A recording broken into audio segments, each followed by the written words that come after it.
Believe it or not, the Game of the Year debate has been raging for a really long time. A decade, in fact, maybe even more. But today, we're looking back at the Game of the Year for the last 10 years, specifically gameranx's choices. A lot of years, a lot of good games. We could only pick one for every year. It was always hard to make the decision, so you can look back at this list and judge us all you want, but we definitely want to hear your picks down in the comments, so hit us with that. But let's get started off taking a trip down memory lane, starting off with just last year in 2022, where the Game of the Year choice for us was Elden Ring. Big surprise here. I know we're starting the video off with a big surprising shock, but Elden Ring really took the gaming world by storm. While you'll still find corners of the internet where people think it's overrated or overhyped, if you appreciate Souls-like games, Soulsborne games, whatever you want to call them, From Software really made a great one here. Specifically taking an open world game and making it not feel like just every other open world game. Their now classic formula really translated well to a creative, detailed open world that didn't hold your hand, it wasn't filled with fluff, and it was riddled with cool secrets to stumble upon. That sense of discovery, along with, of course, the usual challenge, were some of the best aspects of Elden Ring.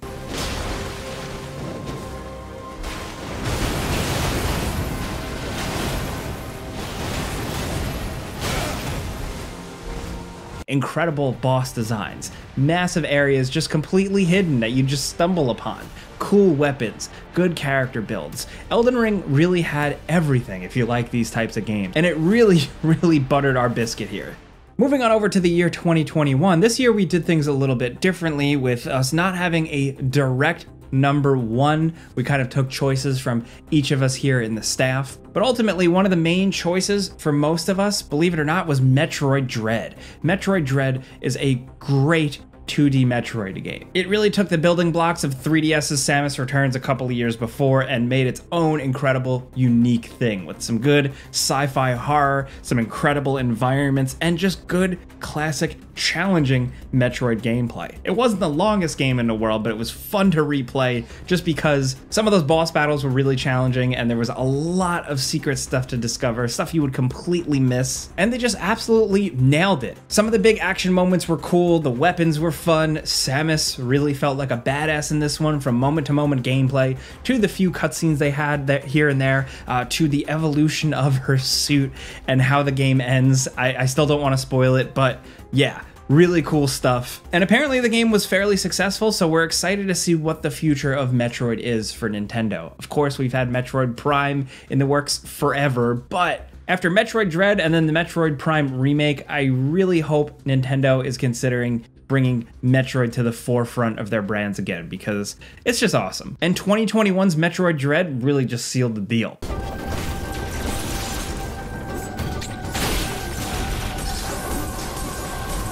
Next, coming on over to the year 2020, we went for community votes this year. The gameranx community in votes chose Ghost of Tsushima as the game of the year. And I mean, it's pretty easy to agree with that. It's a solid game. When you jump in at first, it kind of feels like another typical open world game, but the more you get into it, the more abilities you unlock, the deeper you get into the world, the more complex you get with some of the enemy encounters, you realize this is just a really well-crafted and interesting game. The combat can be challenging, just the moment-to-moment bits in the combat are thrilling. The stealth definitely left some things to be desired, but everything else was great. Even the open world design. Not only number one was it absolutely gorgeous, but most of the stuff you're doing in the open world that you consider busy work in a lot of other games all felt kind of meaningful. It was either interesting or it benefited your character in a way that really enticed you to really go for it. Jin Sakai, who seems at first to be a very straight-laced, simple character,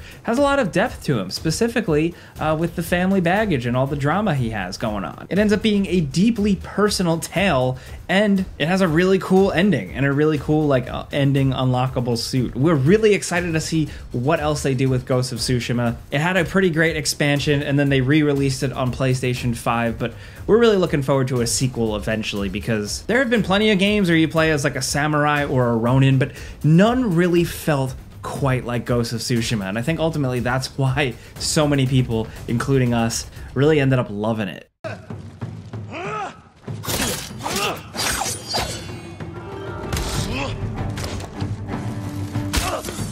Next, over at number 2019, the gameranx staff's choice for Game of the Year was Control. Yeah, Remedy's previous game before Alan Wake 2 absolutely blew us away. It was fun, it was thrilling, it was kind of creepy and scary, and just felt like an interesting story in a weird world that we haven't seen before.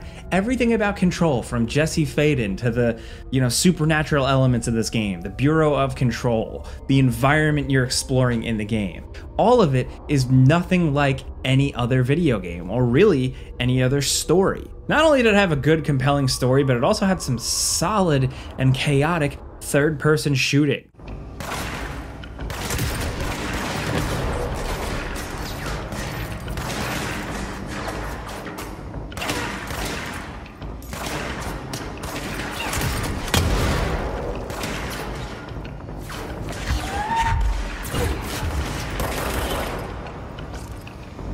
The guns felt aggressive, environments would get destroyed, and it was challenging, but it also introduced a bunch of cool powers, almost Magneto-like powers with telekinesis and floating around. It was one of the few third-person games to get like hovering or floating right. Like, so many games, it just is too awkward to control, but in Control, the game, it felt pretty flawless. Control kind of kicked off for a lot of people Remedy's kind of extended universe, the kind of lore they're building around a couple of games, and it's just really fun, unique stuff.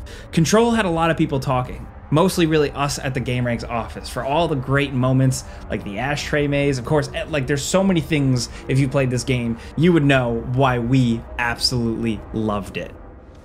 Next, in 2018, both the community vote choice and the gameranx staff choice ended up being Red Dead Redemption 2. What else can we say about Red Dead Redemption 2 at this point? We've talked it to death, but it is an absolute visual showcase still to this day. The world they created, the detail in the characters, the detail of the environments, everything is absolutely stunning, gorgeously lit, and really holds the hell up compared to current games. But it's that story, it's that Rockstar emphasis on a good, subtle, nuanced story that really, really hooked us. Arthur Morgan is a complex, interesting, compelling character, facing issues, facing a community, and facing other characters in the world where nothing is black and white.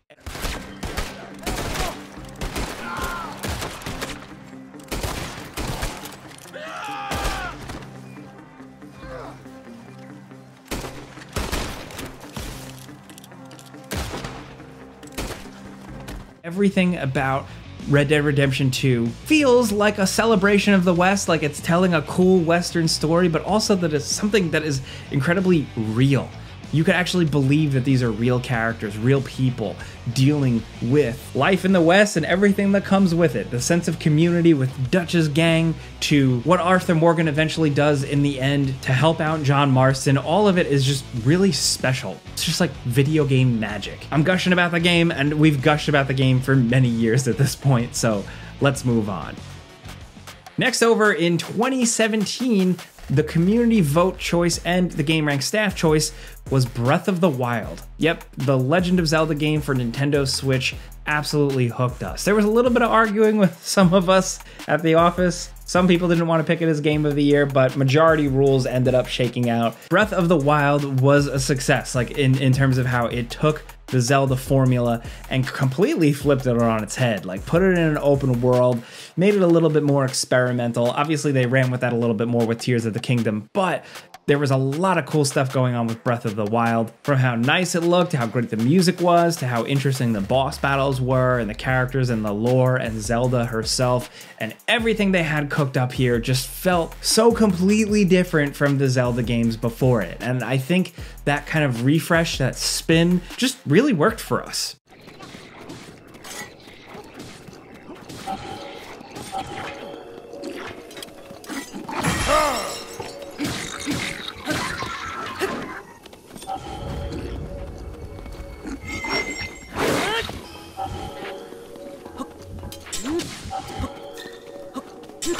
Obviously, Nintendo took this success and ran with it. Tears of the Kingdom essentially is a bigger, crazier Breath of the Wild with even more experimental elements, but I'm wondering where they go from here. That's probably like a whole nother video that we'll get to at some point, but yeah, in 2017, Breath of the Wild was, quote unquote, our jam. Next in the year 2016, the gameranx Game of the Year choice was Doom. The Doom revival was absolutely awesome. It took Doom guy and made him the Slayer, and he was badass. Everything about this game had perfect attitude and coolness that felt different from the original Doom, but yet somehow still distinctly Doom in all the right ways. The brutality, the metalness of it all, the intensity, playing it with a mouse and keyboard with the difficulty ramped up was an absolutely thrilling, butt-clenching experience. Now, in 2023, looking back in 2016, Mick Gordon's soundtrack, the work he did for the music for this game, is absolutely iconic and still holds up and is referenced all the time.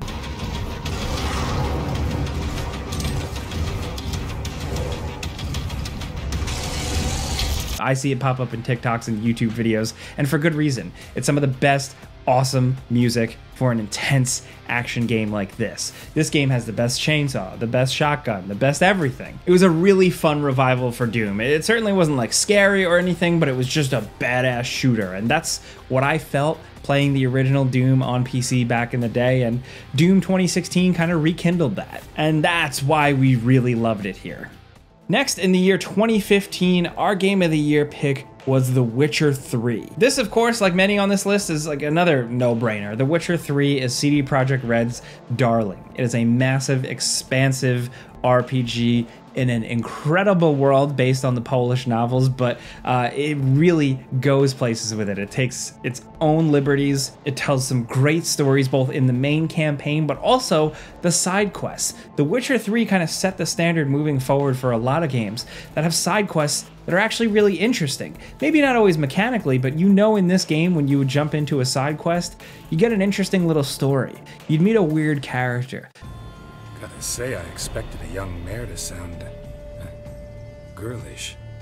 Based on what? Your vast experience with talking animals? Far as I know, I'm your first. You'd learn something interesting. That level of detail, that level of care they put into The Witcher 3, from those side quests to everything else, really had people hooked on it for years and years. Not to mention the fact that it has been supported with some great DLC, Hearts of Stone, Blood and Wine, all of it just amounts to a really great game that people are still jumping into and playing and falling in love with to this day. Coming down to the last 2 years, in 2014, believe it or not, we weren't doing Game of the Year videos yet. We've been at this for a long time, but I guess not that long. But 2014 was an interesting year. It brought us Dark Souls 2, Dragon Age Inquisition, Bayonetta 2, Hearthstone, Shadow of Mordor, and so much more. We looked at these games, and behind the scenes we had a chat about it, and ultimately we think we would have picked Dark Souls 2. As you guys probably know, a lot of us here at gameranx are Dark Souls FromSoft people, very much so. And Dark Souls 2, for most of us here, would have taken the cake. I mean, me personally, I would have voted for Hearthstone or Bayonetta 2, but again, majority rules. Dark Souls 2 absolutely would have been our Game of the Year for 2014 because it takes what they established in Dark Souls and really runs with it. I don't know if Dark Souls 2 is everybody's favorite Dark Souls game, but when there wasn't as much to compare it to back then, like, it was the next big thing. It was more Dark Souls, and that's what so many people wanted, and they definitely gave us that.